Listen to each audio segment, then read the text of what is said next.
Hello, everyone, and welcome to another episode of Between Two Brokers. Hi. We're going to do a good old catch-up episode for a few minutes. Yeah. So, the worst deal of my year last week, thanks to a agent that I will just say is very sweet and has no spine. Her seller was a total bully, like just completely uncooperative. Not even borderline, I would say. She did violate the contract in many ways by denying the buyer access to the house, especially for re-inspections, not hiring qualified people to do the repairs, and then refusing to do anything about it. And where everything was going swimmingly with this agent, and then when I would reach out about stuff, and it was just constantly like roadblock after roadblock after roadblock. And this agent would just be like, well, I'm just going to hope that everything is okay. And I'm like, well, that's fine, Mary. But where I come from, hope is not a business strategy. So I'm going to need you to like push back on your clients a little bit. And she was like, I'm just so sick about it. I feel sick. This is not how I like to do business. I'm like, well, then don't do business this way. Mm-hmm. You have more control than you think. I don't subscribe to the notion that agents are just, delivering messages. Mm-hmm, mm-hmm. And so what started out as, now we got bad blood. The kicker was that my buyer was driving down from Ohio. He got a flat tire on the way. I had to go pick him up. We get to the closing 15 minutes early.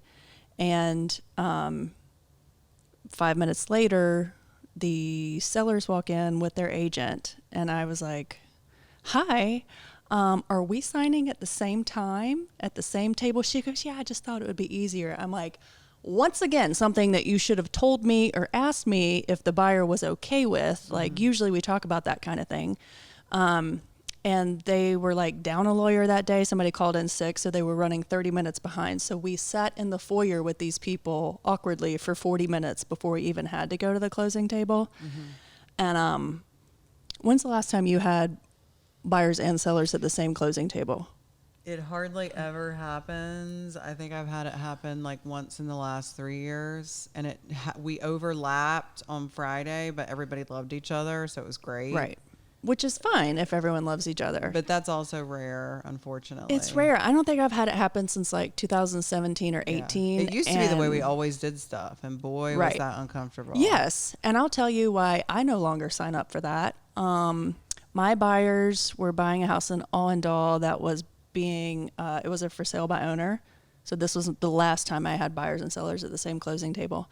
And we go through to do the walkthrough, and there's an extra fridge in the garage, and we open it up, and there's a squirrel in the freezer. I remember that one. Yeah. And some kind of big lizard, like an iguana. I don't know. I mean, maybe 2.5 feet long. The sum total of all my lizard knowledge is 0. So I don't know what this thing was. It was wrapped up in newspaper, stuck in the freezer. And my buyer was like, wow, is this like a fuck you to me? And I was like, I don't know. Maybe he forgot it. I'll just ask him if he wants to come back and get it. And so then we get to the closing table, and my buyer pulls out a gun from his waist and sets it on the table before the seller gets there. And I go, what are you doing? He goes, I'm just trying to set the tone. Oh my gosh. And I said, never again. Yeah. I will never do this again. Well, I don't remember when it stopped being normal. It was normal, but I remember that feeling of like, it felt like you were going to what all of my divorce meetings felt like, where you were like scared to see the other agent. Yeah. You were scared to see their clients and stuff. It like just didn't, I don't know. It was it can be awkward, especially if there's like some, if the best deals are when both sides feel like they won. Yeah. I will tell you that my guy did not feel like he won anything because this seller was honestly a bitch. Yeah. I mean, she was just, everything was no. And, yeah. and you know, we had gone above and beyond because we were in a multiple offer situation, and I think she just kind of took that and ran with it, and so it was extremely uncomfortable, and this agent just did no favors for anybody. I mean, Just this a is the pushover. thing, the strength of the agent on the opposite side can make or break a deal. And the best deals that I've had this year have been with veteran agents who know exactly what they're doing, and their clients listen to them and respect them, and they have relationships. You know, I'm dealing with one agent right now who's brand new, and you know, so it's forgivable, but her brokerage is not giving her the adequate training. We asked for a pre-approval letter yesterday because the buyers changed banks, and her comment to Cynthia was that seemed excessive. And you know, I'm gonna let it go because ultimately I know she's just terrified of her clients. I think they're you know, not the friendliest people or something like that, unfortunately. And so I respect that. Like if somebody doesn't want to have a conversation with their clients because they're afraid they're gonna poke the bear, like I you know, I respect that. But she's done the messenger thing. Like, you know, when I've asked her for stuff, she sent me screenshots where she's like, I'm just the messenger. And I'm like, no, you're the real estate agent, and they have a contractual obligation. So unfortunately, that's it. The other thing that's happened to me this summer, so I've had many, many listings. I've had owners that required me to be at the listing, which I used to think was unnecessary. And now that I've had the experience of being at the listing where, like, I was sitting on the back porch, buyers are outside in the backyard. I have room for a pool in the description. I have a pool rendering and a pool estimate in MLS, and the buyers are in the backyard, and they say, can we put a pool back here? And the agent says no. And the agent is a veteran agent who sells a shit ton of real estate. I'm like, excuse me. I'm going to text you the rendering and the estimate. And, you know, and I mean, agents are not reading. Look, guys, you got to read MLS. You got to read MLS and look in the document section for 30 seconds before you go and show. I mean, it literally takes that long to skim through stuff. You know, prepare because it can prevent you from a sale. So, and then I have another listing that has a very, very, there is so much to it because there's an assessment, there's no lawsuit, nobody understands it. And truly, the reason I haven't, it's the best deal on the peninsula.